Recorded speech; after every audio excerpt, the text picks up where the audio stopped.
Se cayó. Se cayó el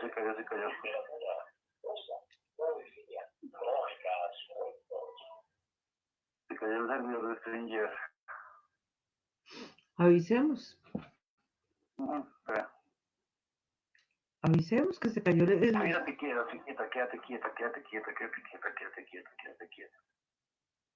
Habla. Muy buenas noches. Saludamos a todos, en especial a todos los oyentes, los participantes, a José, nuestro director técnico, a María Isabel que nos está escuchando en España, y de paso les recuerdo que no se les olvide ver el podcast de Marisa en la noche, sus reflexiones nocturnas muy interesantes. Antes de comenzar, les quiero comentar qué programas vamos a tener. Dentro de 8 días vamos a tener un tema de revistas, las revistas más leídas a nivel internacional, a nivel mundial. Y el 24 de abril vamos a hacer un programa innovador. Vamos a leer un libro que está basado en una historia real, ensamblado dentro de una famosa partida de ajedrez de 47 movimientos y estaremos leyendo 50 personas. Las 47 jugadas va a ser el principio, va a ser el final. Están todos invitados a que nos acompañen a esta innovación del programa, porque es bastante la gente que va a participar y va a ser, y además que el libro es bastante interesante. Hoy, ¿qué vamos a hacer esta noche? ¿Qué hicimos? Escogimos la poesía. Y dentro de la poesía escogimos poemas y poetas inmortales, enmarcados en la transición del siglo XIX al siglo XX. Esta época está enmarcada por muchos cambios, por revoluciones políticas, sociales, industriales, culturales. Fue una época muy interesante de cambios y modificaciones. Y en la poesía, esta transición comenzó con el modernismo, que marca el punto de partida para la obra poética del siglo XX.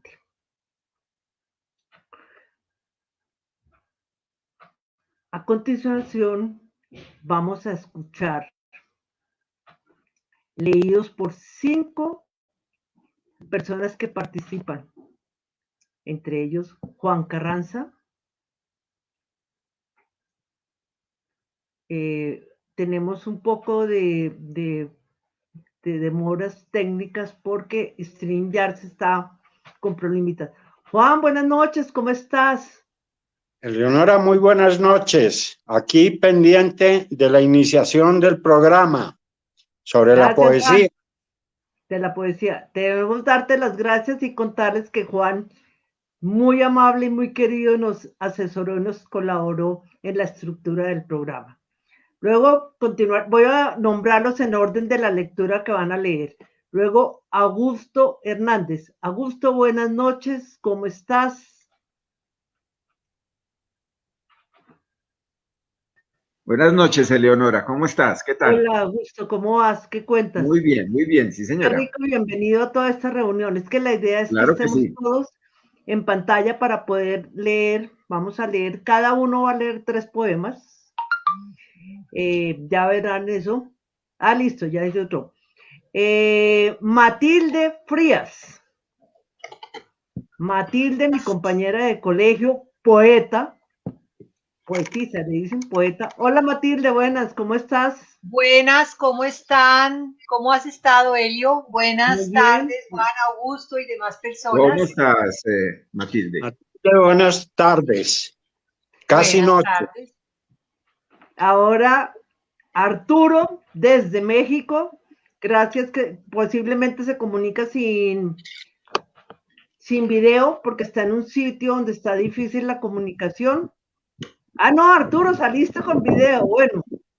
Sí, buenas tardes. Les saludo desde los alrededores de la Ciudad de México, cerca del milenario sitio de Teotihuacán. Mi teléfono se fracturó la camarita, entonces por eso se ve como si estuviera entre nubes. Qué gusto estar con ustedes. Aquí andamos. Muchas gracias, Arturo. Qué rico que al fin te pudiste comunicar porque tuviste problemas. Y finalmente, Carlos Beatrice.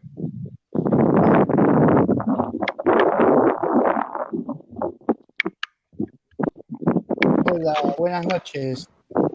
Buenas. ¿Qué tal, Matilde, Juan, Augusto, Arturo y Eleonora, por supuesto? Hola. ¿Cómo estás, Carlos? Muy Carlos, bien. Muy buenas bien. noches. Qué rico, Hola, Carlos, Juan. tenerlos acá. Bueno, acá tenemos el grupo de los que vamos a leer poemas y poetas inmortales. Vamos a comenzar con Juan. Juan nos va a leer, ya nos contará él del poema, Noches de, Bosques Chilenos, de Premio Nobel de Neruda. Neruda es una de las máximas figuras de la lírica hispanoamericana. A los 19 años publicó su primer poemario, Crepusculario, y a los 20 los poemas de amor que son bastante conocidos. El premio Nobel lo recibió en 1971 y Juan nos va a contar por qué escogió Los Bosques de Chile. Juan, te escuchamos. Muy buenas noches a todos. Realmente yo creo que mis compañeros de lectura poética no van a hablar de los poetas porque son suficientemente conocidos, sino me imagino que realmente vamos a hablar de los textos, de por qué, quiénes son, cómo fueron, por qué a esas personas. Y yo le comenté a Eleonora que no se justificaba que volviéramos sobre los 20 poemas de amor. Son muy hermosos, son deliciosos, son emocionantes, pero ya son muy conocidos.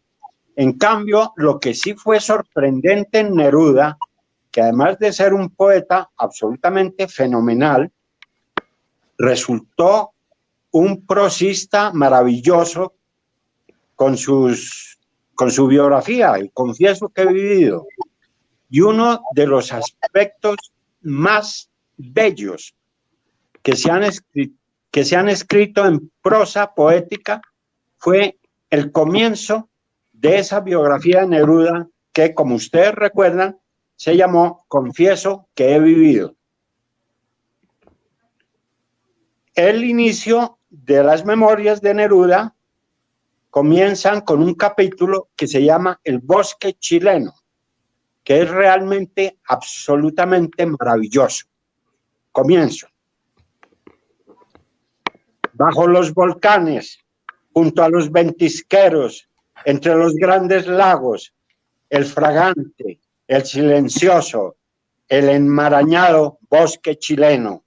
Se hunden los pies en el follaje muerto, crepita una rama quebradiza, los gigantescos raulíes levantan su encrespada estatura, un pájaro de la selva fría cruza, aletea, se detiene entre los sombríos ramajes y luego desde su escondite suena como un oboe. Me entran por las narices hasta el alma el aroma salvaje del laurel, el aroma oscuro del boldo, el ciprés de las guaitecas intercepta mi paso. Es un mundo vertical, una nación de pájaros, una muchedumbre de hojas. Tropezo en una piedra, escarbo la cavidad descubierta, una inmensa araña de cabellera roja me mira con ojos fijos, inmóvil, grande, como un cangrejo. Un cárabo dorado me lanza su emanación mefítica, mientras desaparece como un relámpago, su radiante arco iris. Al pasar, cruzo un bosque de helechos mucho más alto que mi persona. Se me dejan caer en la cara 60 lágrimas desde sus verdes ojos fríos. Se me dejan caer en la cara 60 lágrimas desde sus verdes ojos fríos y detrás de mí quedan por mucho tiempo temblando sus abanicos.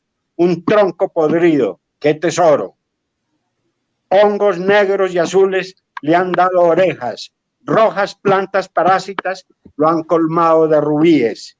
Otras plantas perezosas le han prestado sus barbas y brota veloz una culebra de sus entrañas podridas.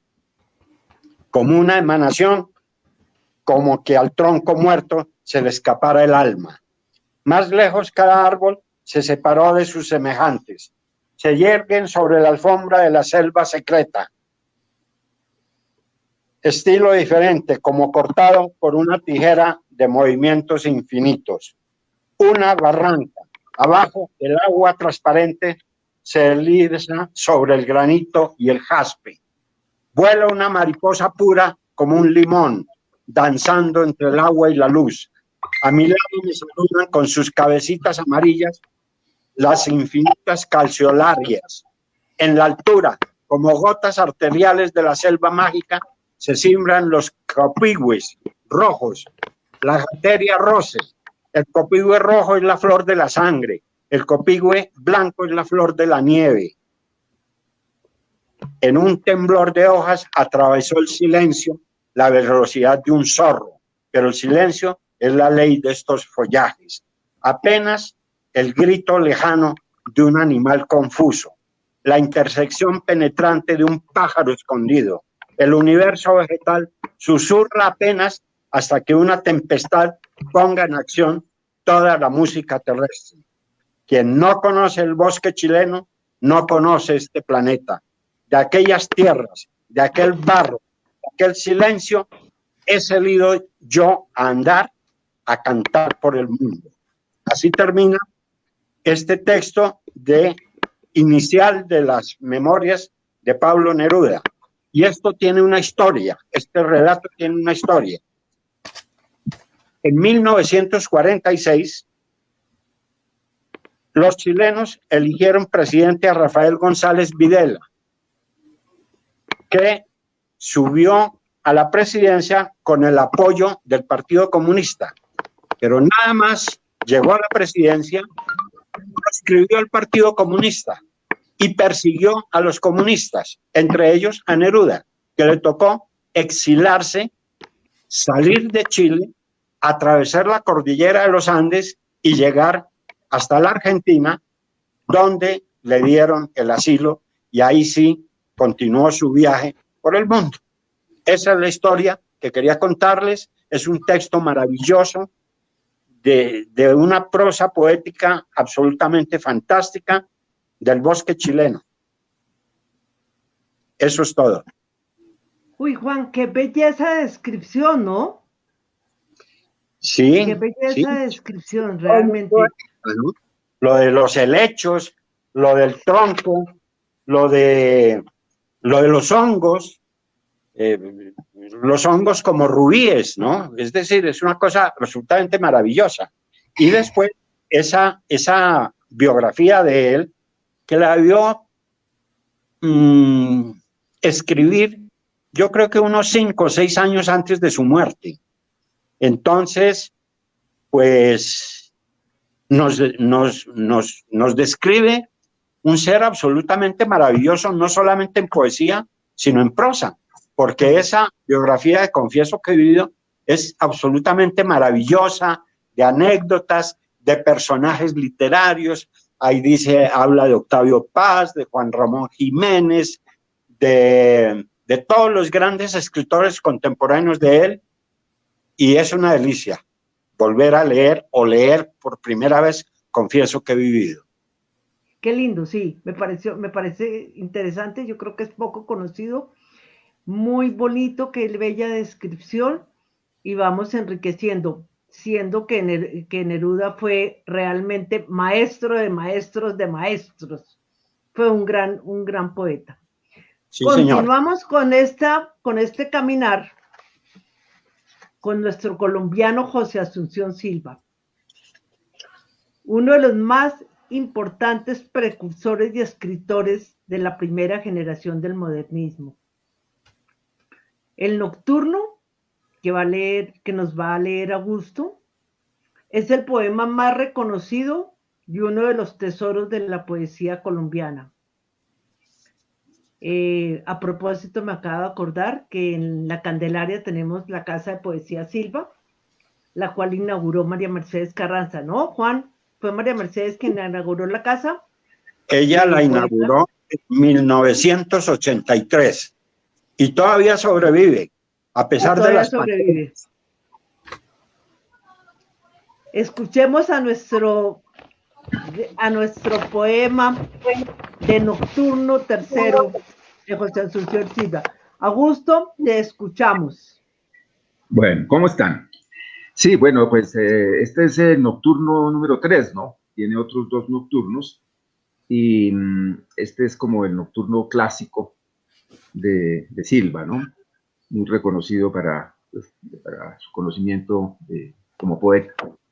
Es un poema muy hacia la muerte y es orientado pues a la memoria de su hermana, la cual tuvo una especial relación, pues había muerto. Entonces es en ese sentido el poema. Y pues bueno, él es el precursor del modernismo en estas latitudes. Bueno, Nocturno 3 de José Asunción Silva. Una noche toda llena de perfumes, de murmullos y de música de alas. Una noche en que ardían en las sombras nupcial y húmeda las luciernas fantásticas. A mi lado, lentamente, contra mí ceñida toda, muda y pálida, como si un presentimiento de amarguras infinitas hasta el más secreto fondo de tus fibras se agitara.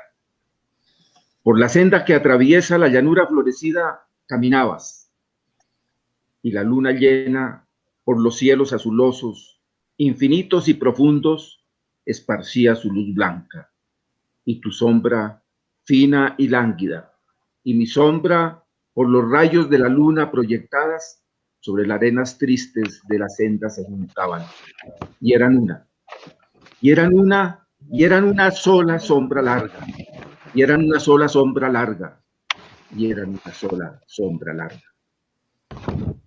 Esta noche, solo, el alma llena de las infinitas amarguras y agonías de tu muerte, separado de ti mismo por la sombra, por el tiempo y la distancia, por el infinito negro donde nuestra voz no alcanza, solo y mudo, por la senda caminaba, y se oían los ladridos de los perros a la luna pálida y el chillido de las ranas.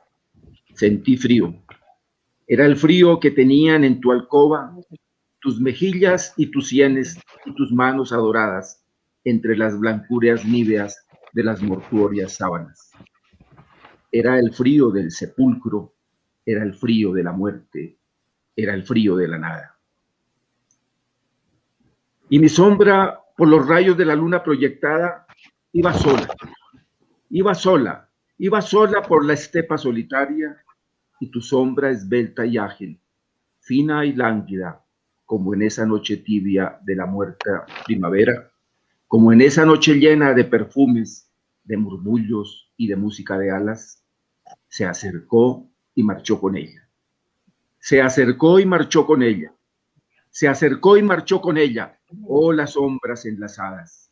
Oh, las sombras que se juntan y se buscan en las noches de negruras y de lágrimas. Ese es nuestro nocturno número 3. ¡Ay, Augusto, qué emoción! Me acordé de mi papá. Mi papá lo leía y mi papá lo recitaba. Me devolví a la época en que mi papá estaba vivo. Era uno de sus poemas favoritos. Me alegra. Emocionante. Sí, es emocionante. Este nocturno, pues toda la vida lo escuchamos allá en el colegio, incluso en la universidad, y después en actos sociales, en fin, amigos declamadores, no fallan con ese. Es Si muy lindo. alguno quiere hacer algún comentario sobre el poema o algo del impacto o algo, seguimos, lo podemos seguir y cuenta, Pues Juan. yo sí quisiera decir algo, y es que ese, como dice Augusto, es nuestro poema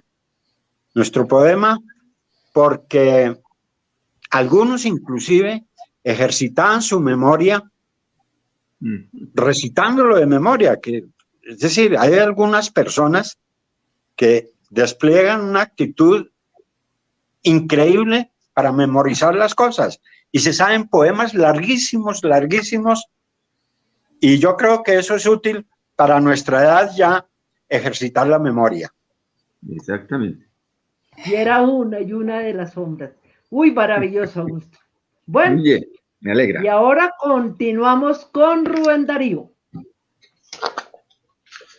Poeta, periodista, diplomático nicaragüense, y lo consideran el máximo representante, el papá del modernismo literario en la lengua española. Matilde nos va a leer el poema Lo Fatal. Matilde, te escuchamos todos. Gracias, Eleonora.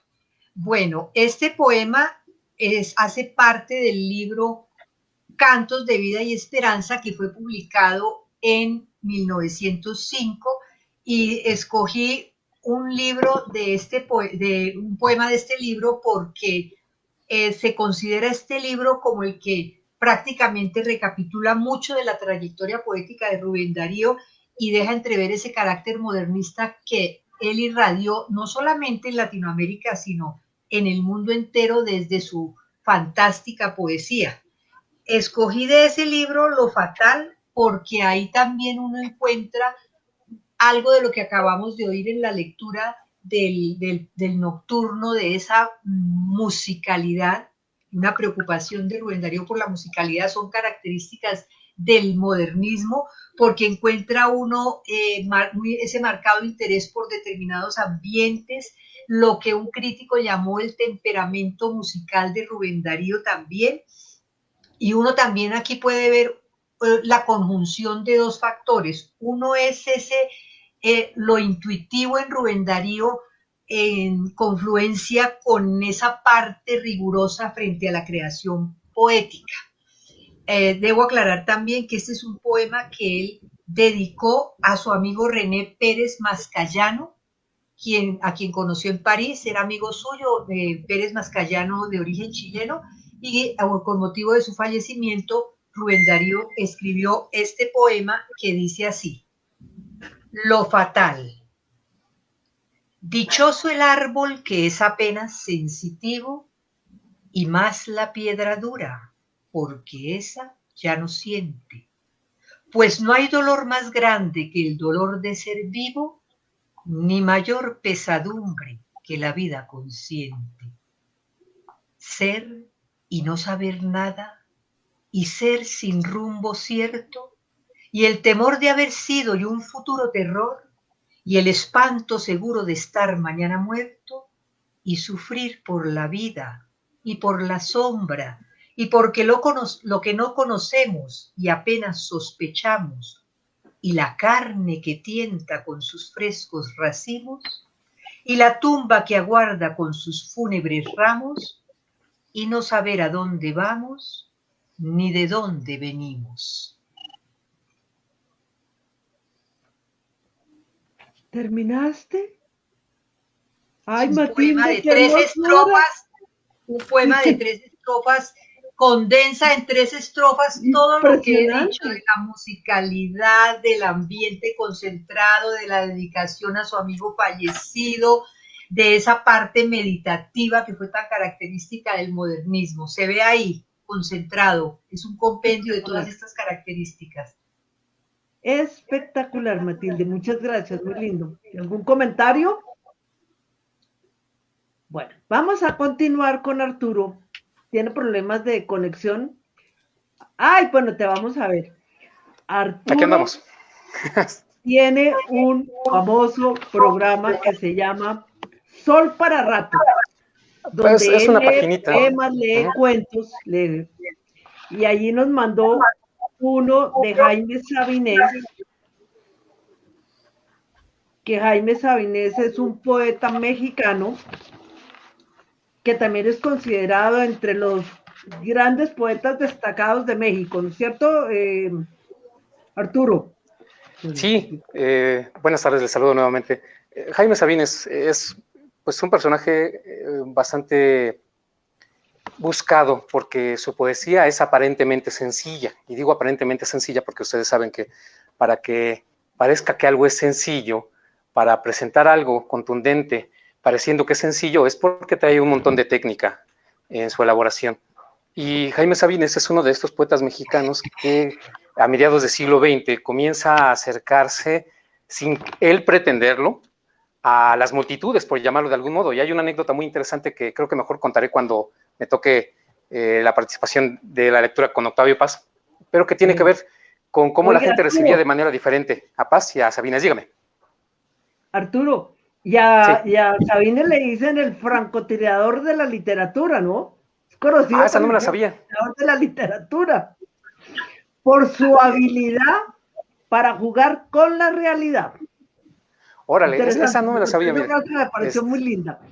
Bueno, tú nos vas a leer un poema que se llama Espero curarme de ti. Si estamos correctos, ¿no, Arturo? Ese mero, y viene en un compendio que se llama Poemas Sueltos, que escrito alrededor de 1972, y no mal recuerdo, aquí no viene la fecha precisa. Espero curarme de ti, sí.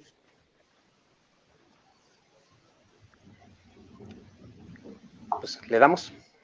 Le damos. Sí, sí, dale, te escuchamos. Espero curarme de ti, del chapaneco Jaime Sabines. Un poema breve, dice así. Espero curarme de ti en unos días. Debo dejar de fumarte, de beberte, de pensarte. Es posible, siguiendo las prescripciones de la moral en turno. Me receto tiempo, abstinencia, soledad. ¿Te parece bien que te quiera nada más una semana? No es mucho ni es poco, es bastante. En una semana se puede reunir todas las palabras de amor que se han pronunciado sobre la tierra y se les puede prender fuego. Te voy a calentar con esa hoguera del amor quemado. Y también el silencio, porque las mejores palabras del amor están entre dos gentes que no se dicen nada. Hay que quemar también ese otro lenguaje lateral y subversivo del que ama. Tú sabes cómo te digo que te quiero cuando digo, ¿qué calor hace? Dame agua. ¿Sabes manejar? Se hizo de noche. Entre las gentes, a un lado de tus gentes y las mías, te he dicho, ya es tarde. Y tú sabías que te decía, te quiero. Una semana más para reunir todo el amor del tiempo, para dártelo, para que hagas con él lo que tú quieras, guardarlo, acariciarlo, tirarlo a la basura. No sirve, es cierto. Solo quiero una semana para entender las cosas, porque esto es muy parecido saliendo de un manicomio para entrar a un panteón. Jaime Sabines. Sí, es hermoso, Arturo. De verdad que es precioso. Ay, ya no les escucho, tengo un poquito de problemas con el programa. Espero que ustedes sí me estén escuchando. Yo no los escucho, pero salgo y entro para seguir con los compañeros. Una disculpa por esos problemas técnicos. No te preocupes, pero te vemos. Bueno, entonces continuamos con el poema que nos va a leer Carlos Beatrice, de Alejandra Pizanic. Alejandra fue una persona supremamente rebelde, y su aire trágico y su poesía se nutrieron de sus propios tinieblos para tejer una poesía única e irrepetible. Un final trágico tuvo Alejandra, y Carlos nos va a leer Días contra el sueño. ¿Tú quieres comentar algo más, Carlos? Bueno, una curiosidad cuando estábamos planificando el programa es que me tocó elegir 3 poetisas, 3 poetas mujeres, y todas de acá, de la zona nuestra, de América del Sur, porque hay 2 argentinas y una chilena en mi grupito de poemas, y las 3 con muertes trágicas, como es casi una regla en esto de la literatura, que las poetisas mueren trágicamente. Bien lo decías, Pizarnik muere de una sobredosis. Tomó una cantidad de barbitúricos enormes. También vamos a leer Alfonsina Storni, que muere trágicamente, se suicida en las aguas de Mar del Plata, del Océano Atlántico. Y la tercera, que es la chilena Gabriela Mistral, también muere trágicamente por un cáncer de páncreas. Entonces, la literatura de estas mujeres, de estas poetisas, suele ser trágica. Y como dijiste, en especial Alejandra Pizarnik, que era muy compleja y se va a manifestar en esta poesía, Días contra el ensueño, que vamos a leer. No querer blancos rodando en plena movible, no querer voces robando semillosas arqueadas aéreas, no querer vivir 1000 oxígenos, nimias cruzadas al cielo, no querer trasladar mi curva sin encerar la hoja actual, no querer vencer al imán, la alpargata se deshilacha, no querer tocar abstractos, llegar a mi último pelo marrón, no querer vencer colas blandas, los árboles sitúan las hojas, no querer traer sin caos portátiles vocablos. Alejandra Pizarnik. Deja pensando en lo complicado de su vida a través de estas letras. Uy, Carlos, durísimo. De verdad. Sí. Fuerte. Son personas que han tenido una vida trágica y han sido conocidas por la manera en que se expresaban en la poesía. Pero otra coincidencia que tienen estas 3 mujeres es que han sido todas defensoras de los derechos de las mujeres. Todas se han plantado frente a los hombres y le han dicho, aquí estamos, nosotros escribimos, queremos ser. Qué Y además hay que decir que creo que tiene mucho favoritismo entre la gente joven, Alejandra Pizarnik, porque yo he ido a lecturas de poesía de ella y realmente la mayoría del auditorio es gente joven. Tiene mucha atracción Alejandra Pizarnik entre los jóvenes. Exactamente. Pues Ella ha sido una activista permanente de los derechos de la mujer. Tal vez por eso la juventud, especialmente femenina, busca mucho sus obras porque es muy inspiradora para la defensa de esos derechos. Y es que yo también creo que en este poema hay una especie de ambigüedad, como si un elemento no se compaginara con el otro en la lectura de esos pares, de esos versos que son por parejas, como si estuviera exteriorizando toda esa propia ambigüedad interior, esa lucha interior, esa situación que la abatía, lo que nos acaban de explicar sobre su interés por la defensa de los derechos y además también su propia vida, ¿no? Sus interrogantes, Yo creo que casi este poema casi es un epitafio. Uy, sí. Lo escribió muy cerca de la fecha de muerte. Por eso, es más, los 3 poemas tienen que ver, como ya veremos con los que siguen, con una especie de epitafio que nos están advirtiendo cuál va a ser el trágico final de ellas. y el más patético, quizás, el más trágico, va a ser el de Alfonsina Storni, y ya van a saber por qué.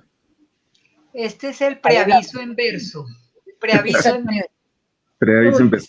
Es que estos poemas, todos, yo creo, de estos poetas modernistas de comienzos, pues son personas muy sensibles, ¿no? Yo lo que observé es que son como muy sensibles, y pues lo que están transmitiendo son todos sus sentimientos, ¿no?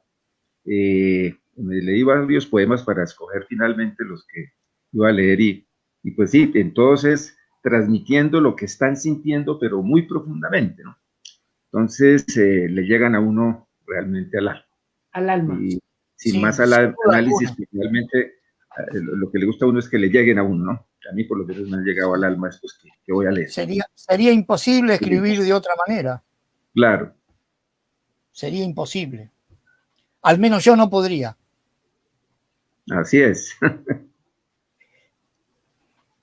Bueno, vamos a continuar con un poema de Jorge Luis Borges, poeta y escritor argentino, considerado una figura clave para la literatura en habla hispana y para la literatura universal. Recibió entre los premios que recibió fue el de Miguel de Cervantes. Muchas personas se extrañan que no le han dado el premio Nobel. Juan nos va a leer un poema, de verdad que no lo había oído hasta hace poquito, muy lindo, llamado Manuel Peirú. Juan, te escuchamos. Gracias, Eleonora. Manuel Peirú fue un escritor argentino no muy conocido, pero fue muy amigo de Borges. Escritor y periodista, novelista de cuentos policíacos, y escribió en una revista que dirigía Borges que se llamó Sur, que fue muy influyente en las letras en los años 30, 40, 50, porque el programa que vas a hacer próximamente sobre revistas, hay una serie de revistas literarias que fueron muy influyentes y que dieron a conocer a los grandes escritores del momento o a los que iban a ser los grandes escritores del futuro. Entonces, él era amigo, Manuel Peirú era muy amigo de Borges, y cuando muere Peirú, Borges le escribe una oda, una especie de oda a Manuel Peirú, pero no se llama Oda a Manuel Peirú, simplemente se llama Manuel Peirú. Y la primera frase del poema es absolutamente maravillosa, porque da la contextura de todo el poema. Dice así: suyo fue el ejercicio generoso de la amistad genial. Era el hermano a quien podemos en la hora adversa confiarle todo, o sin decirle nada, dejarle adivinar lo que no quiere confesar el orgullo. Agradecía la variedad del orbe, los enigmas de la curiosa condición humana, el azul del tabaco pensativo, los diálogos que lindan con el alba, el ajedrez heráldico y abstracto, los arabescos del azar, los gratos sabores de las frutas y las aves, el café insomne y el propicio vino, que conmemora y une. Un verso de Hugo podía arrebatarlo. Yo lo he visto. La nostalgia fue su hábito de su alma. Le placía vivir en lo perdido, en la metodología cuchillera de una esquina del sur o de Palermo, o en tierras que a los ojos de su carne fueron vedadas, la madura Francia y América del Rife y de la Aurora. En la vasta mañana se entregaba a la invención de fábulas que el tiempo no dejará caer y que conjugan aquella valentía que hemos sido y el amargo sabor de lo presente. Luego fue declinando y apagándose. Esta página no es una elegía, no dice ni las lágrimas ni el mármol que prescriben los cánones retóricos. Atardecen los vidrios, llanamente. Hemos hablado de un querido amigo que no puede morir, que no se ha muerto. Es absolutamente maravilloso este poema. Es, yo creo que uno de los grandes poemas a la amistad, ¿no? Sobre todo esa primera frase. Suyo fue el ejercicio generoso de la amistad genial. Eso describe lo que sería después el resto del poema. Sencillo y al grano como Borges. Sí. Sin tanta retórica. Muy claro. bello, muy bello. ¿Qué dice Carlos? Carlos lo conocía, obviamente. No. Bueno, yo prefiero no opinar demasiado de Borges. Puedo reconocer la genialidad de sus escritos, de sus poemas, pero no soy un santo devoto de él. No. Creo que él en su vida tuvo la gran frustración de no obtener el ansiado logro de ese premio tan buscado por todos los poetas y los escritores, ¿no?, de la literatura. Y en su ansia y su desespero por encontrar ese premio, como que se ha enredado en sus propios temores, y parte de eso ha quedado expuesto. Entonces, yo me resisto a opinar demasiado de Borges. Sí, yo creo, personalmente, es mi opinión, que lo que va a quedar definitivamente, como se dice, marcado sobre plomo, sobre bronce o sobre mármol, va a ser la poesía. La poesía de Borges. Indudablemente. Los cuentos, no creo que sobrevivan los 1000 años, por decir algo. Pero no. La poesía sí, esa sí va a sobrevivir. Especialmente la poesía de sus primeros años antes de quedar ciego. Claro.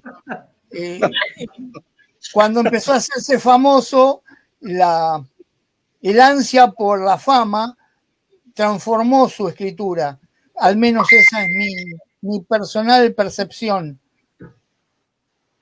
Sí. Recuerdo que cuando ingresé a la universidad, uno de los temas que deberíamos resolver era justamente dar un escrito sobre Borges y otro sobre Cortázar, que es otro gran escritor argentino.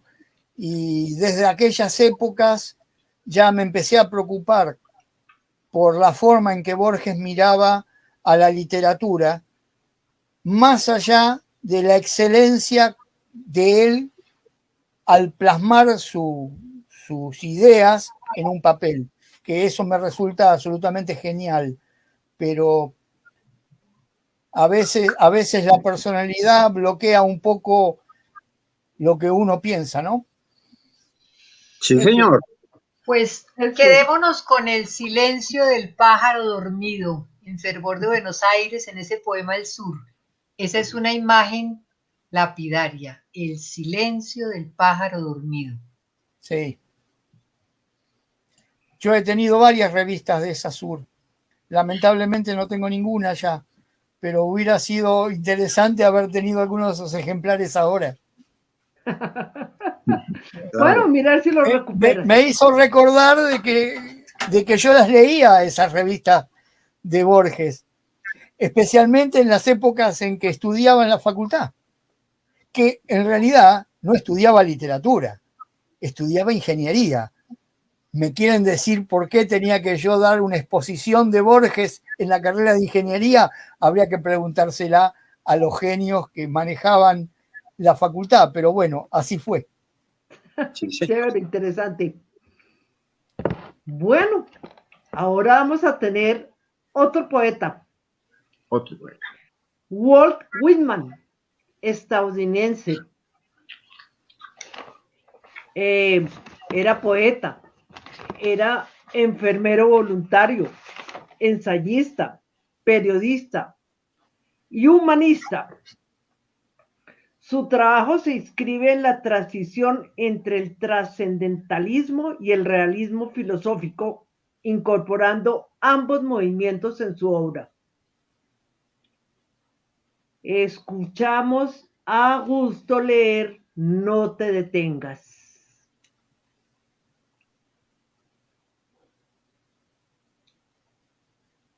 Augusto, el Está sin micrófono. sonido, Augusto. Augusto, el micrófono. Ya. Ya. Sí, bueno, esta obra leí bastante de Walt Whitman para escoger esta, y como todas, ¿no? La que me llega a mí, pues es la que me gusta. Esta tiene que ver mucho con lo que en el tema del trabajo y en la vida, pues tiene ¿cómo se llama eso? Algo para motivar a las personas, que es, digamos, el carpe diem, que llaman, ¿no? Lo ahora, es la motivación para trabajar, para vivir, en fin. Y esta poesía, pues es eso, yo creo. Entonces, como que le llega a uno porque le recuerda a uno la época del trabajo. Ahora, pues uno piensa diferente ya cuando está por fuera de esas lides. Y creo que el poema es bastante interesante. Espero que les guste. No te detengas. No dejes que termine el día sin haber crecido un poco, sin haber sido feliz, sin haber aumentado tus sueños. No te dejes vencer por el desaliento. No permitas que nada te quite el derecho a expresarte, que es casi un deber. No abandones las ansias de hacer de tu vida algo extraordinario. No dejes de creer que las palabras y las poesías sí pueden cambiar el mundo. Pase lo que pase, nuestra esencia está intacta. Somos seres llenos de pasión. La vida es desierto y oasis. Nos derriba, nos lastima, nos enseña, nos convierte en protagonistas de nuestra propia historia. Aunque el viento sople en contra, la poderosa obra continúa. Tú puedes aportar una estrofa. No dejes nunca de soñar, porque en sueños es libre el hombre. No caigas en el peor de los errores, el silencio. La mayoría vive en un silencio espantoso. No te resignes, huye.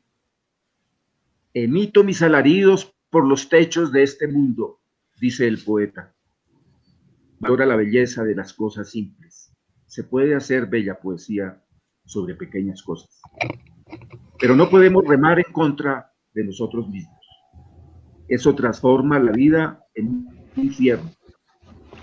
Disfruta del pánico que te provoca tener la vida por delante. Vívela intensamente, sin mediocridad. Piensa que en ti está el futuro y encara la tarea con orgullo y sin miedo. Aprende de quienes puedan enseñarte, las experiencias de quienes nos precedieron, de nuestros poetas muertos que te ayudan a caminar por la vida. La sociedad de hoy somos nosotros, los poetas vivos. No permitas que la vida te pase a ti sin que la vivas. Ese es el poema. ¿Les gustó? Realmente casi es una máxima, ¿verdad? Especialmente ¿Cómo? la primera parte, Sí. que es muy difundida en las redes. Mucha gente ha tomado esos primeros versos y los publica habitualmente. No te detengas. No te detengas. Uy, qué. Es una no motivación. Te detengas, no nos detengamos. Y además ese poema le hace a uno recordar esa película tan bellamente lograda, La Sociedad de los Poetas Muertos. Ay, sí. Claro. El profesor, yo no recuerdo cuál era el actor que interpretaba al maestro, y el profesor decía, recordando precisamente a Lincoln, oh capitán, mi capitán, ¿no? Que esos son otro poema de Walt Whitman, ¿no? Exacto. Y eso lo decía subido arriba del escritorio, Sí, en la película. Exactamente. Y El qué muerte actor era- trágica de ese actor, ¿verdad? El actor era Robin Williams. Robin eso. Williams, Sí. que otro que ha muerto por suicidio, ¿verdad? Otro que ha Claro. muerto por suicidio. Lo mismo que José Asunción Silva, ¿no? Murió de suicidio a los 31 años no se sabe todavía por qué, ¿no? Que estaba muy Por endeudado. muy poco no entró en la sociedad de los 33. No llegó. No llegó. Le faltaron 2 años a la Ujú. sociedad de los 33. Bueno, Muy bien. Eleonora, Muy lindo, precioso. Sí, dimos- sí, Y sí. continuamos. ¿cómo Oiga, seguimos? qué belleza de poemas. Qué hermosura, qué lindo. Bueno, continuamos con con César Vallejo. César Vallejo, poeta, escritor peruano, considerado uno de los mayores innovadores de la poesía del siglo XX y el máximo exponente de las letras en el Perú. Matilde nos va a leer Los Heraldos Negros. Te escuchamos, Matilde.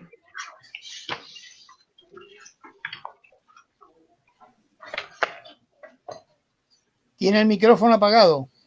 Matilde, el micrófono. Los Heraldos Negros le da el nombre al título del libro que fue publicado por primera vez en 1919 y valdría la pena hacer este contexto de que algunos críticos hablan de César Vallejo como un poeta rebelde e incluso quizás algunos en términos peyorativos hablan que fue un poeta de impulsos y de corazonadas. En realidad,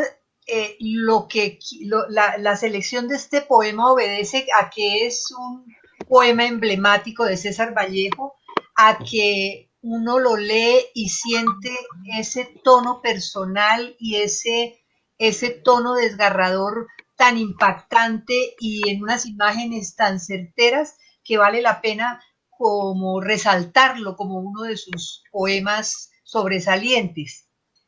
Los Heraldos Negros. Hay golpes en la vida tan fuertes, yo no sé. Golpes como el odio de Dios, como si ante ellos la resaca de todo lo sufrido se emposara en el alma. Yo no sé. Son pocos, pero son. Abren zanjas oscuras en el rostro más fiero y en el lomo más fuerte. Serán tal vez los potros de bárbaros Atilas, o los heraldos negros que nos manda la muerte.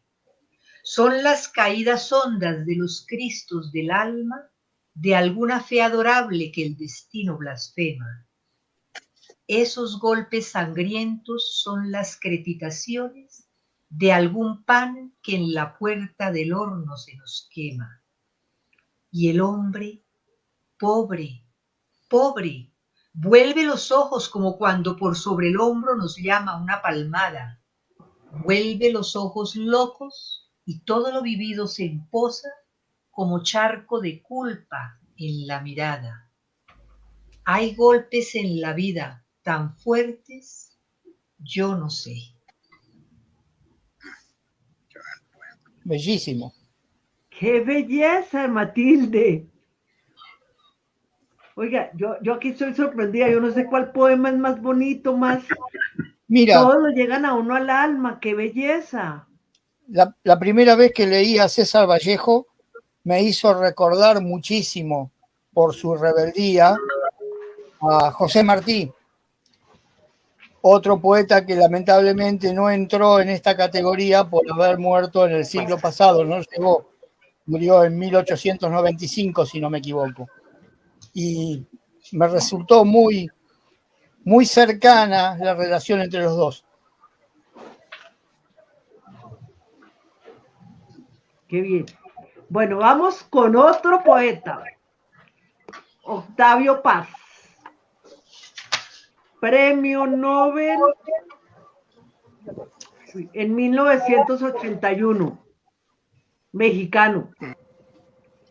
Se considera uno de los poetas más influyentes autores del siglo XX y uno de los grandes poetas de todos los tiempos.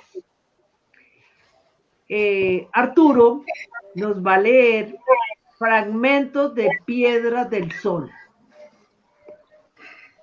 Arturo, te escuchamos. Pues muchas gracias de nuevo. Yo espero no dejarles de escuchar. En caso de que les deje de escuchar, pues ya háganme señas al final. Saludo a todos nuevamente. Creo que con Carlos ya había tenido el gustazo de coincidir hace algunas semanas y no había tenido oportunidad de presumirlo. Pues bien, Piedra de Sol es un poema que fue escrito en 1957.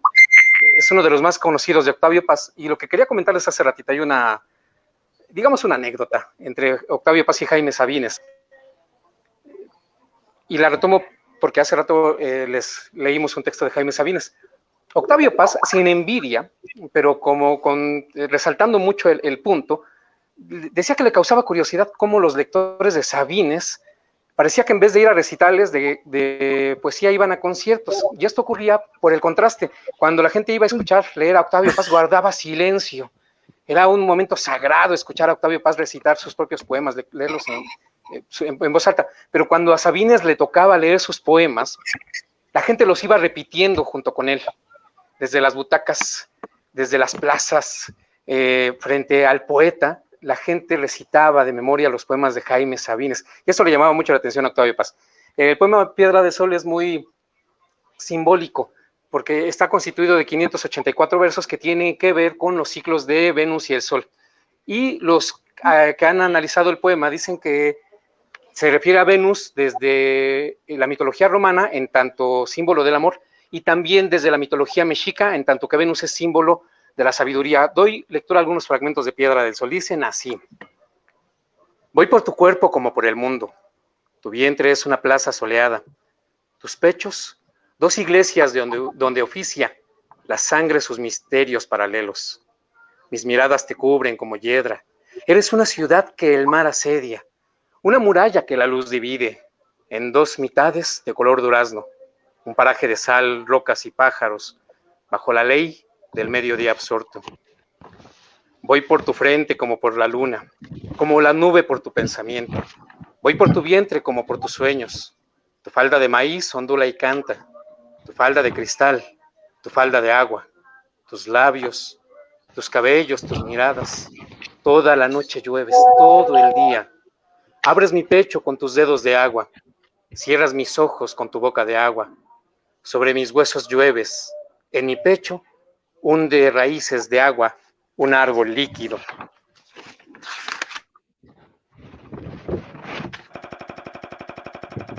Ir. Si dos se besan, el mundo cambia, encarnan los deseos, el pensamiento encarna, brotan alas en las espaldas del esclavo. El mundo es real y tangible, el vino es vino, el pan vuelve a saber, el agua es agua. Amar es combatir, es abrir puertas, dejar de ser fantasmas con un número a perpetua cadena, condenado por un amor sin rostro. El mundo cambia si dos se miran y se reconocen. Amar es desnudarse de los nombres. Fragmentos de Piedra de Sol de Octavio Paz. ¡Qué hermosura, Arturo!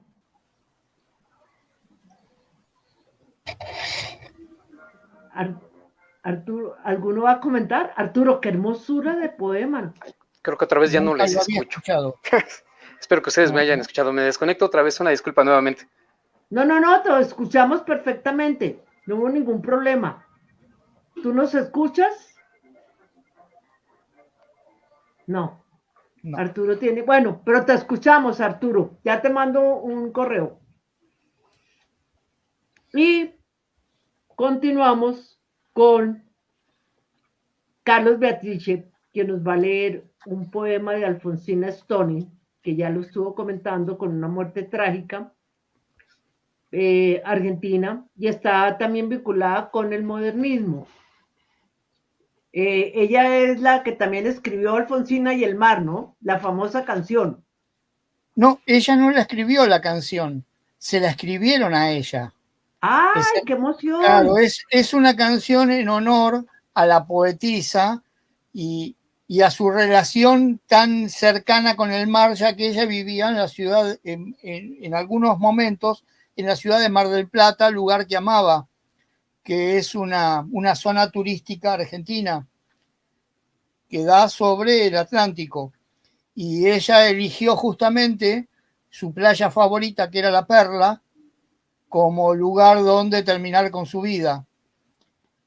Y bueno, su muerte trágica, quizás, como hoy comentaba, esté anticipada por este poema que se llama Dolor, que dice: quisiera esta tarde divina de octubre pasear por la orilla lejana del mar, que la arena de oro y las aguas verdes y los cielos puros me vieran pasar. Ser alta, soberbia, perfecta quisiera, como una romana para concordar con las grandes olas y las rocas muertas y las anchas playas que ciñen el mar. Con el paso lento y los ojos fríos y la boca muda déjame llevar, ver cómo se rompen las olas azules contra los granitos y no parpadear. Ver cómo las aves rapaces se comen los peces pequeños y no despertar. Pensar que pudieran las frágiles barcas hundirse en las aguas y no suspirar. Ver que se adelanta la garganta al aire, el hombre más bello, no desear amar. Perder la mirada, distraídamente, perderla y que nunca la vuelva a encontrar. Y, figura erguida, entre el cielo y la playa, sentirme el olvido perenne del mar. Dolor. Dolor, dolor, Carlos. Sí, es exactamente lo que refleja ese poema, y ella estaba avisando que ese era el lugar donde ella quería encontrar su final, justamente en sus queridas playas del Atlántico Sur. Bueno, ahora vamos a continuar con un poeta griego. Y ustedes nos preguntarán, ¿y por qué, si era poesía en América, por qué salieron con un poeta griego, un anciano de Constantino Cavafis? Voy a pedirle a Juan que nos cuente por qué lo escogimos y por qué queremos hacerle un homenaje a este poeta como un invitado especial dentro de la poesía en América. Juan, te escuchamos. Constantin Cavafis nace en 1863 y muere en 1933. Fue un poeta de una obra muy breve. Fueron 143 poemas que él nunca quiso publicar en libros. Él publicaba en folletos 6, 8 poemas. Era muy exigente, muy estricto con él mismo. Y fue bastante desconocido en el siglo XX. Por ahí comenzó a conocerse en Occidente, por ahí como en 1960, 1965. Y de pronto estalló la fiebre de Cavafis. Una obra tan breve, pero una obra muy sólida, fundamental. Él tuvo un problema. Él nació en Grecia, pero vivió casi toda su vida en Egipto, en Alejandría. Y claro, pues las fricciones que siempre ha habido, hay y habrá entre griegos y egipcios por el mar, por el Egeo, por todo eso. Entonces, él vivió toda su vida en Alejandría, la mayor parte de su vida, pero él se sentía griego y de hecho él siempre decía que era griego. Su poesía es una poesía bastante dolorosa. He visto que los poemas que hemos escogido han sido en el fondo dolorosos. Y la poesía de Cavafis yo creo que es una de las principales poesías con esa temática. Es el pasado, la temporalidad, el recuerdo, la vejez, la muerte, el tiempo. Y yo le sugerí a Eleonora que lo incluyéramos en este programa porque me parece un poeta fundamental. Después influyó en muchos de los grandes poetas en lengua, sobre todo en lengua castellana, es muy curioso. Y hoy todo el mundo habla que su poeta de cabecera en la mesa de noche es Cavafis. Yo tengo Cavafis, El Quijote y cualquier otro libro que esté leyendo pasajeramente, pero siempre en mi mesa de noche está Cavafis y El Quijote. Entonces, le dije a Eleonora que este poema es el que más me gusta. Tiene un poema famoso que se llama Ítaca, que es cuando uno permanentemente está regresando a una ciudad que siempre es la llegada, la meta. Pero ese no es el que escogí. El que escogí es la figura de un viejo en un café de Alejandría. Se llama El Anciano y dice así: yo les sugiero que vayan pensando lo que yo voy leyendo del poema, porque es una descripción perfecta. Dice así el poema: en el lado de adentro del bullicioso café, inclinado sobre la mesa, está sentado un anciano, con un diario delante, sin compañía. Y en el desmedro de la ciaga vejez, piensa cuán poco gozó los años en que poseía fuerza y palabra y apostura. Sabe que ha envejecido mucho, lo siente, lo ve, y sin embargo el tiempo en que era joven parece como ayer.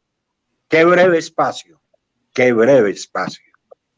Y cavila cómo lo engañó la prudencia, y como siempre en ella se confió. Qué locura. La mentirosa que decía: mañana tienes mucho tiempo. Recuerda los ímpetus que contenía y cuánta alegría sacrificada. Cada ocasión perdida se burla ahora de su necia prudencia. Más de tanto pensar y recordar, el anciano se cansó y se quedó dormido apoyado en la mesa del café. A mí me parece un poema espléndido, espléndido y realmente doloroso, y que lo pone a uno a pensar mucho. Ese era Cavafis: el amor, el tiempo, la muerte, la vejez. Es un poeta doloroso. Son 143 poemas. Hay una edición muy bella de Hisparión que tiene los 143 poemas de Cavafis. Eso es todo. Muy bien.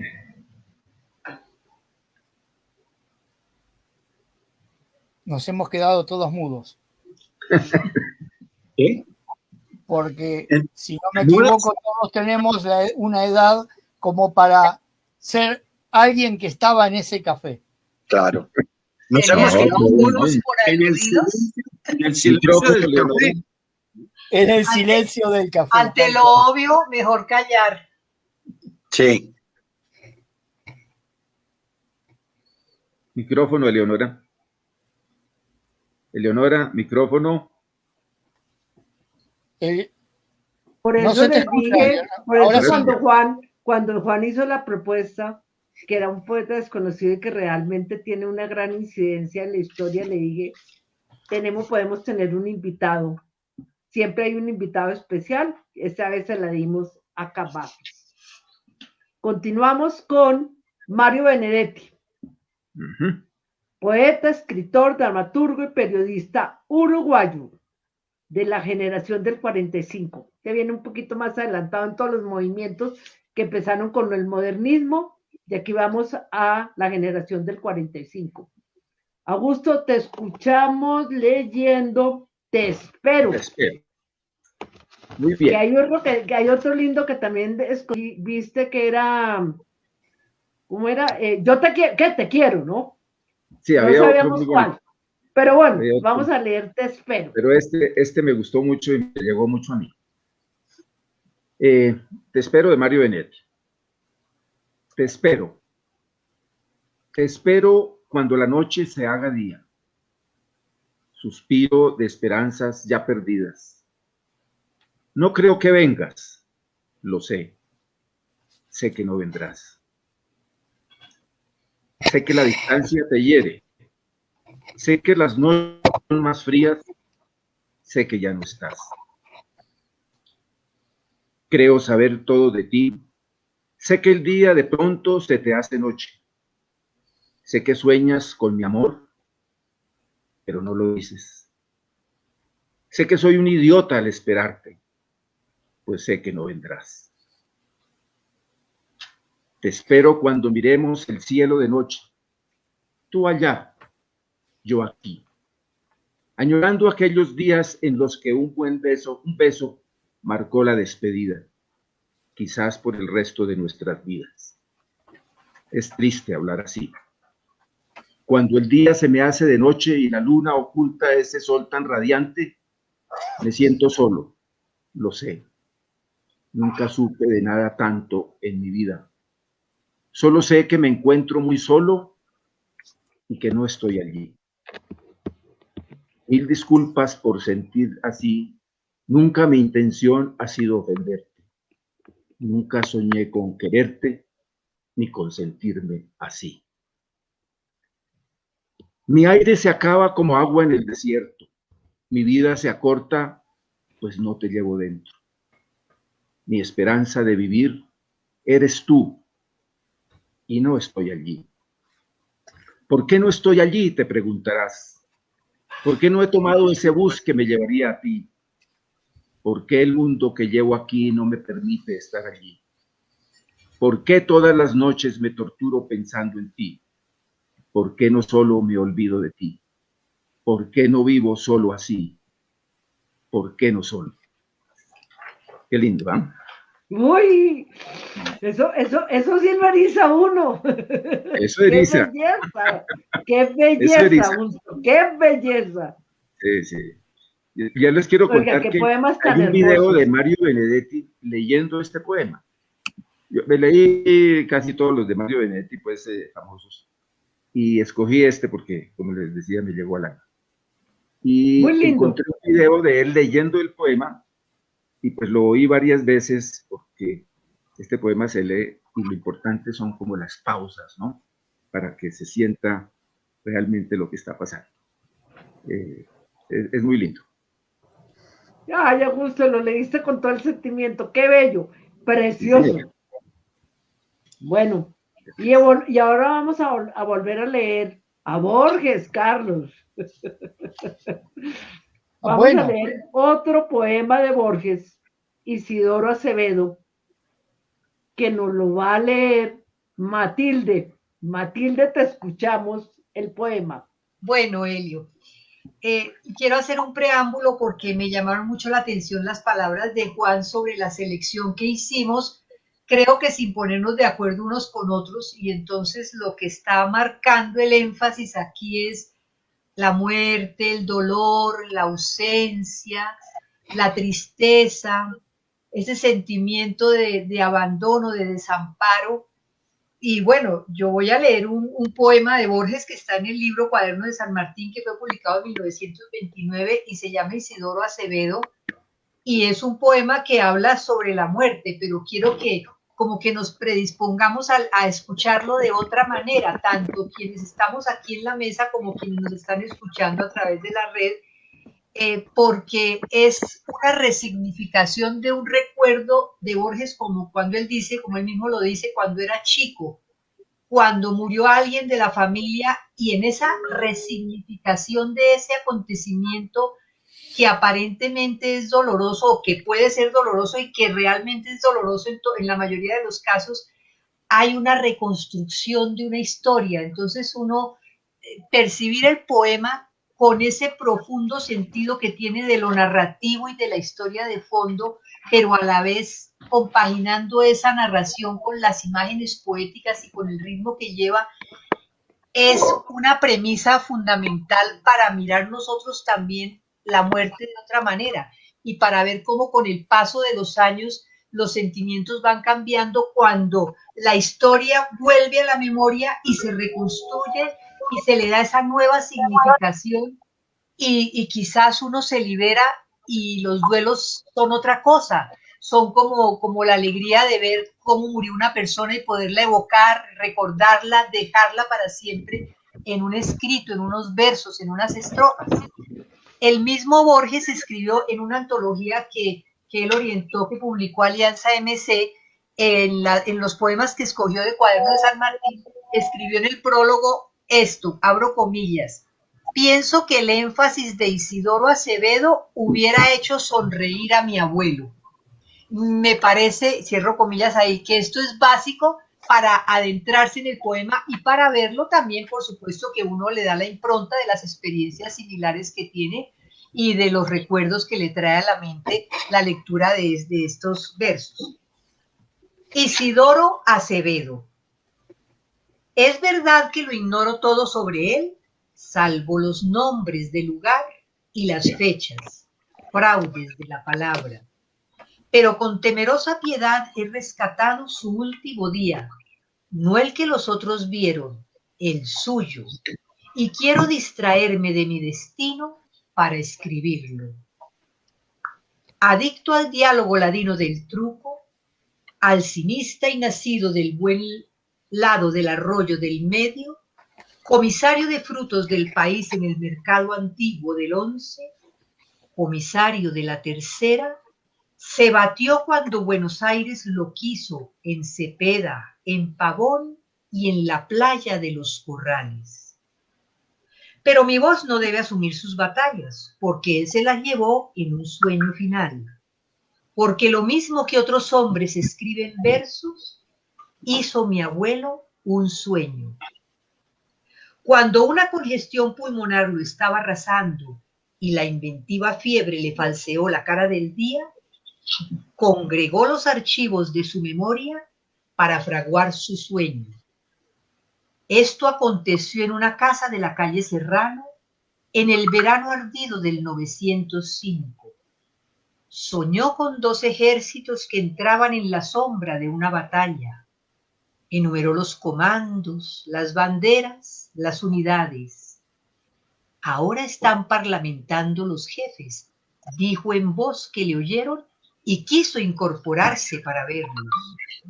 Hizo leva de pampa, vio terreno quebrado para que pudiera cerrarse la infantería y llanura resuelta para que el tirón de la caballería fuera invencible. Hizo una leva última. Congregó los miles de rostros que el hombre sabe sin saber después de los años. Caras de barba que se estarán desvaneciendo en daguerrotipos, caras que vivieron junto a la suya en el puente Alsina y Cepeda. Entró a saco en sus días para esa visionaria patriada que necesitaba su fe, no que una flaqueza le impuso. Juntó un ejército de sombras ecuestres para que lo mataran. Así, en el dormitorio que miraba al jardín, murió en un sueño por la patria.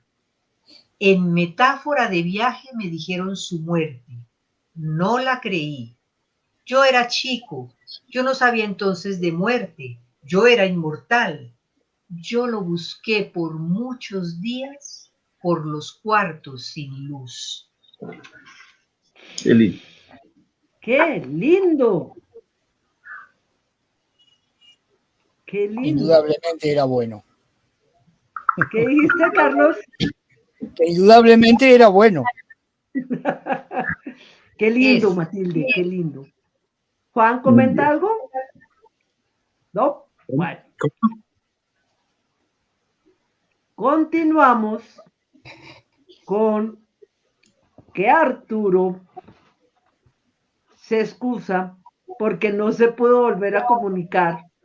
Les pide excusas, pero afortunadamente Marisela, que también está en México, lo va a reemplazar en el poema, donde también quisimos hacerle un homenaje a una poetisa mexicana que falleció el 17 de abril de 1695. Sor Juana Inés de la Cruz, religiosa. Es una de las máximas figuras de la literatura mexicana. Y su primer poema lo escribió a los 8 años. A los 3 años logró que la profesora de su hermana le enseñara a leer y a escribir. Religiosa, escritora, novohispana, exponente del siglo de oro de la literatura española, considerada como la 10ª musa. Cultivó lo lírico, el autosacramental y el teatro como la prosa. Marisela nos va a leer en honor a Sor Juana Inés de la Cruz, Redondilla, cuarto, ¿no? Cuarto, Marisela. Y Listo, estas Marisela. redondillas son más conocidas como hombres necios que acusáis. Ok. Hombres necios que acusáis a la mujer sin razón, sin ver que sois la ocasión de lo mismo que culpáis. Si con ansia sin igual solicitáis su desdén, ¿por qué queréis que obren bien si las incitáis al mal? Combatís su resistencia y luego con gravedad decís que fue liviandad lo que hizo la diligencia. Parecer quiere el denuedo de vuestro parecer loco al niño que pone el coco y luego le tiene miedo. Queréis, con presunción necia, hallar a la que buscáis para pretendida Taís y en la posesión Lucrecia. ¿Qué humor puede ser más raro que el que, falto de consejo, él mismo empaña el espejo y siente que no esté claro?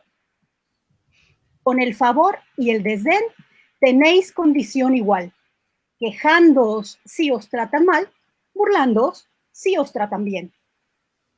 Opinión ninguna gana, pues la que más se recata si no os admite es ingrata, y si os admite es liviana. Siempre tan necios andáis que con desigual nivel a una culpáis por cruel y a otra por fácil culpáis. Pues ¿cómo ha de estar templada la que vuestro amor pretende, si la que es ingrata ofende y la que es fácil enfada? Mas entre el enfado y pena que vuestro gusto refiere, bien haya la que no os quiere, y quejaos enhorabuena. Dan vuestras amantes penas a sus libertades alas, y después de hacerlas malas, las queréis hallar muy buenas. ¿Cuál mayor culpa ha tenido en una pasión errada? ¿La que cae derrogada o el que ruega decaído? ¿O cuál es más de culpar, aunque cualquier mal haga? ¿La que peca por la paga o el que paga por pecar? Pues, ¿por qué os espantáis de la culpa que tenéis? Queredlas cual las hacéis, o hacedlas cual las buscáis. Dejad de solicitar y después, con más razón, acusaréis la afición de la que os fuere a rogar. Bien, con muchas armas fundo, que lidia vuestra arrogancia, pues en promesa e instancia juntáis diablo, carne y mundo. Ay, Marisela, qué lindo. Oye, qué rico tenerte, Marisela. Muchas gracias. Qué linda haber leído ese poema de Sor Juana Inés. Yo creo que nunca hubiera leído un poema de ella, pero qué lindo. Sabes que Sor Juana Inés de la Cruz fue junto con otro escritor, otro poeta que te voy a decir después, uno de los principales resortes que tuve yo para empezar a escribir, y me remonto a la secundaria, en aquellas épocas en que iba a cuarto año y teníamos literatura universal y la profesora nos bombardeaba con Sor Juana, con Quevedo, con Góngora, y yo rescato justamente a Sor Juana este poema en especial, que es el que nos hicieron nosotros estudiar, y cómo reivindica a la mujer ya en aquella época. Así que realmente me retrotrajo a otras épocas escuchar a Sor Juana. Porque Sor Juana fue así, ella fue una mujer libre, prácticamente libre en medio de un siglo en que la mujer tenía o vocación de esposa o vocación religiosa. Y lo que leyó Eleonora al comienzo de haber logrado que le enseñaran a leer y a escribir antes que cualquier otra niña, fue para ella muy importante y entró al convento para eludir el matrimonio. Y estando en el convento ella hacía infinidad de cosas de diferente índole. Escribía, recibía en el convento, organizó una tertulia filosófica y literaria donde recibía marqueses y recibía a escritores de la época, a artistas de la época, fue famosa por eso y aparte de eso, ella manejaba las cuentas del convento, era hábil también para eso. Hay que recordar que Sor Juana murió en medio de una epidemia. No recuerdo bien si fue de cólera, no recuerdo bien, de pronto tú recuerdes. Y entonces ella lo que escribió, lo vivió también, ¿no? Escribió en defensa de la mujer, como bien dice Carlos, pero eso también lo vivió, lo sintió, lo experimentó y se impuso por ser aguerrida, por ejercer su autonomía y por demostrar que la mujer tenía el mismo valor y podía ser tan importante, tan impactante y tan influyente como lo fue ella y lo sigue siendo ahora, porque el contenido de ese poema es muy actual. Y para estar en la onda de lo que nos decía Juan, que estamos en los poemas tristes, a mí me gusta mucho una frase de Sor Juana sobre la muerte y la ausencia. Ella dice o dijo, es peor la muerte que la ausencia, porque la ausencia es solo ausencia y la muerte es muerte y es ausencia. Sí. ¡Qué lindo! Creo que los primeros 4 versos son algo que aún hoy se utilizan y se utilizan mucho. Hombres necios que acusáis a la mujer sin razón. Esos versos son lapidarios para los hombres que no entienden el valor de la mujer. Juan, ¿tú ibas a comentar? No, que me parece maravilloso lo de Sor Juana Inés, porque está vigente, inclusive muchas personas que ni siquiera la han leído citan la famosa frase, el que paga por la peca y el que peca por pagar, que es lo único que se les ocurre, pero es una frase ya también grabada en mármol, ¿no? Y mucha gente que no la ha leído, ni siquiera a Sor Juana Inés, sí recuerdan esa frase cuando la acomodan a lo que están hablando o a lo que están defendiendo. Así es. Bueno, había un comentario de Pablo Torregosa que dice, me recordó a Marroquín. Qué lindo y qué respeto a la métrica y la rima y las figuras literarias. Bueno, continuamos con nuestro último poema de Gabriela Mistral, premio Nobel, también premio Nobel del año 45. Como vimos, hemos leído 3 poetas con premio Nobel. Poeta, diplomática, profesora, trabajó mucho tiempo como profesora, se ganó la vida y es la primera mujer iberoamericana y la segunda persona latinoamericana en recibir el premio Nobel. Escucharemos el poema Amor, Amor. Te escuchamos, Carlos. Una poetisa chilena de excepción. Aunque en realidad no se llamaba Gabriela Mistral. Su verdadero nombre era Lucila Godoy Alcayaza, pero todos la conocemos como Gabriela Mistral. Y su poema dice así: anda libre en el surco, bate el ala en el viento, late vivo en el sol y se prende al rimar. No te vale olvidarlo como al mal pensamiento, lo tendrás que escuchar. Habla lengua de bronce y habla lengua de ave, ruegos tímidos, imperativos de amar. No vale ponerle gozo audaz, ceño grave, lo tendrás que hospedar.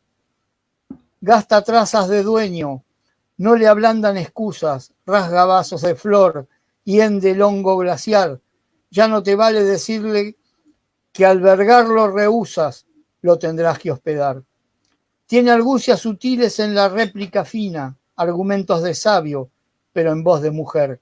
Ciencia humana te salva, menos ciencia divina, lo tendrás que creer. Te echa venda de lino, tú la venda toleras. Te ofrece el brazo cálido, no le sabes huir.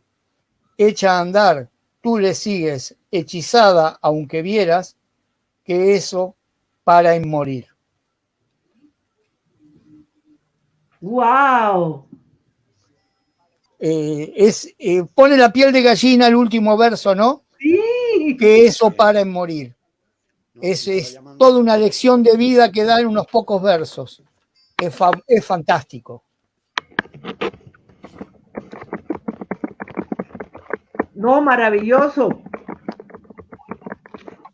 Bueno, nos quedan unos minutos para que comentemos sobre la importancia de esta época, de este cambio del arrancar del modernismo. Pero se bajó el volumen. Mira. O de las lecturas, o de este ejemplo, porque realmente los comentarios han sido muy lindos, los poemas preciosos y realmente sí son inmortales. Entonces, si alguno quiere hacer algún comentario antes de despedirnos, darle las gracias. Mira, yo quisiera hacer un comentario, en realidad agregar un pequeño poema que tiene que ver con todo lo que hemos desarrollado hoy, que habla sobre la tristeza, y a mí me hizo recordar que pese a la cantidad de autores que hemos tocado, todos han hablado sobre lo mismo, la tristeza, y a mí me gustaría recordar a un poeta que entra dentro de esta categoría, que fue el argentino Enrique Banch, que nació en 1888 y murió en 1965, que él escribió, y voy a tratar de recordarlo de memoria, porque no lo tengo aquí, un poema al árbol que dice: ¿qué es esto? Ayer árbol dormido, abandonado, inmóvil, mudo, y hoy al cielo azul joven te elevas pomposamente lleno de hojas nuevas, y aquellas ramas rotas que tenías, y aquellas hojas secas que veías por instantes caer, ¿a dónde han ido? Tanto antiguo dolor desvanecido, bajo la maravilla de hojas nuevas no lloras lo que pierdes, retoñas en la misma cicatriz y flor se llama lo que fue quebranto. Comprendo cómo puedes vivir tanto, árbol feliz.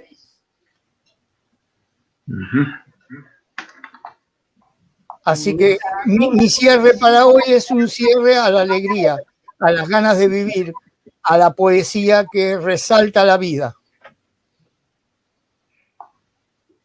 Bueno, es que yo pienso que un cierre a estoy de acuerdo, un viva a la poesía. No tanto rescate, porque la poesía no hay que rescatarla porque siempre está ahí viva, espléndida, entusiasta, pero sí recordar el impacto que ejerce la poesía sobre la sensibilidad.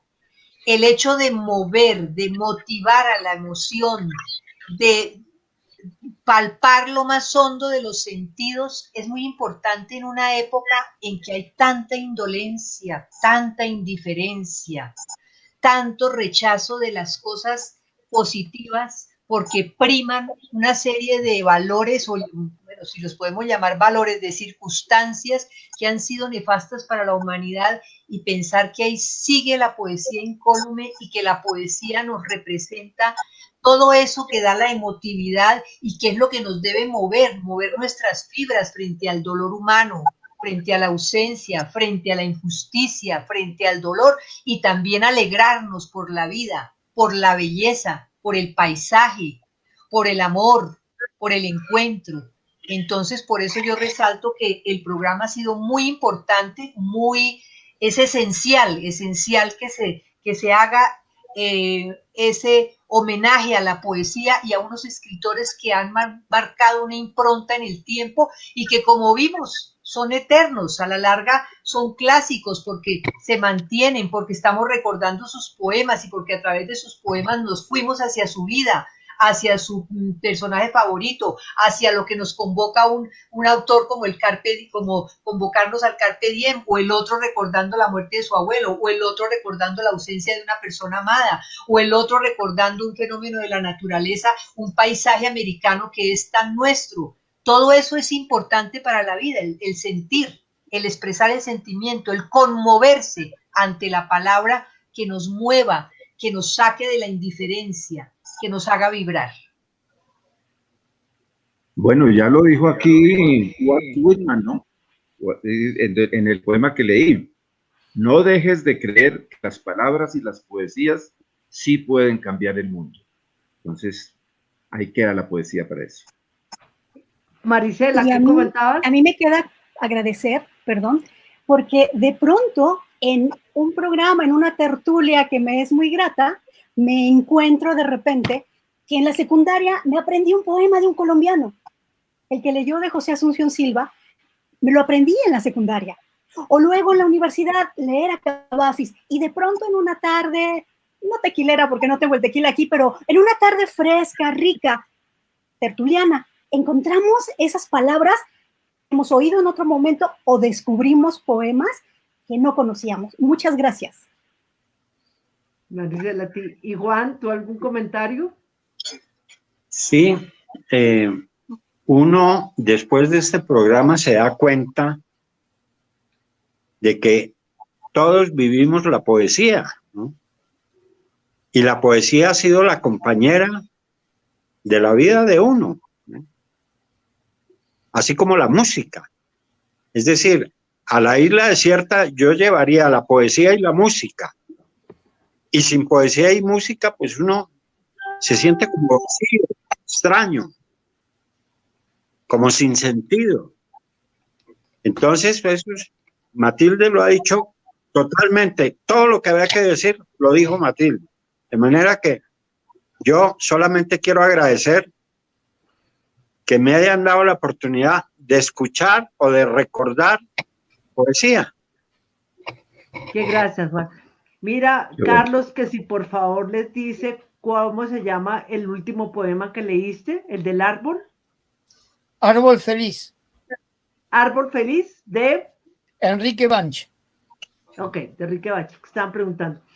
Les cuento que mientras ustedes hablan, la cantidad de comentarios de agradecimiento de la gente que nos oyó fue impresionante, muy lindos, les gustó, y creo que hicimos un recuerdo y recordamos muchos poemas y muchos. Una tarde esplendorosa. Muchísimas gracias a todos, y Arturo también, y muchísimas gracias a todos los oyentes, y dentro de 8 días nos veremos con el programa de la revista.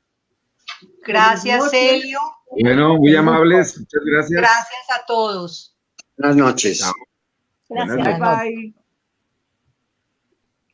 Difícil tener un poema predilecto. Excelente programa. Felicitaciones, Rafael Jordan, que está en Villa de Leyva.